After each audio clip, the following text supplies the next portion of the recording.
প্রধানমন্ত্রী শেখ হাসিনা তার কন্যা সাইমা ওয়াজেদ পুতুল এবং সজীব ওয়াজেদ জয়ের বিরুদ্ধে আজকে 3টি মামলায় বাদীর সাক্ষী গ্রহণ অনুষ্ঠিত হয়। সেখানে শেখ হাসিনার বিরুদ্ধে যে মামলাটি ছিল সেই মামলায় সাক্ষী হিসাবে আসেন বাদী সালাউদ্দিন এবং সাইমা ওয়াজেদ পুতুলের মামলায় আসে আফনান জান্নাত কেয়া এবং সজীব ওয়াজেদ জয়ের মামলায় আসেন বাদী হিসাবে SM রাশিদুল ইসলাম। এই তিনজন এই মামলায় দুদকের কর্মকর্তা হিসেবে বাদী হিসেবে এই মামলায় সাক্ষ্য প্রদান করেছেন।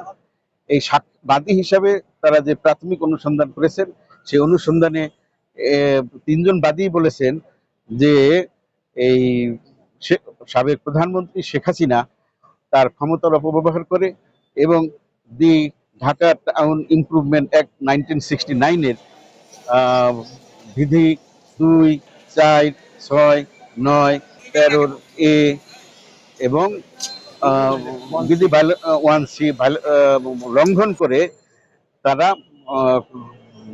হলফনামা প্রদান না করে মিথ্যা হলফনামা প্রদান করে তারা এই প্লট তারা হস্তান্তর করেছে তাদের বরাবরে নিজে এবং তার পুত্র কন্যাকে তিনি প্লট হস্তান্তরের ব্যবস্থা করে দিয়েছেন।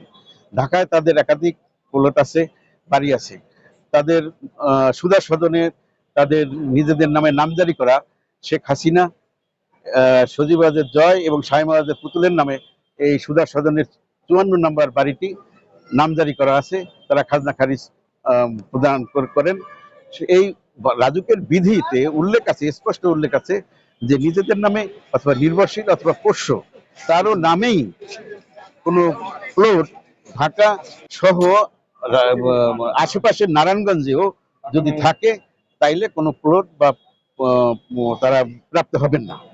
সেই ক্ষেত্রে শেখ হাসিনা তাদের ক্ষমতার অপব্যবহার করে প্রধানমন্ত্রী, সে রাষ্ট্রের গণপ্রজাতন্ত্রী বাংলাদেশ সরকারের একজন সাবেক প্রধানমন্ত্রী এবং রাষ্ট্রের সর্বোচ্চ অধিকারী হিসাবে ক্ষমতার অপব্যবহার করে তারা এই প্লটগুলা নিজ দায়িত্বে নিয়েছেন এবং রেজিস্ট্রি করে ভোগ দখল করতেছিলেন।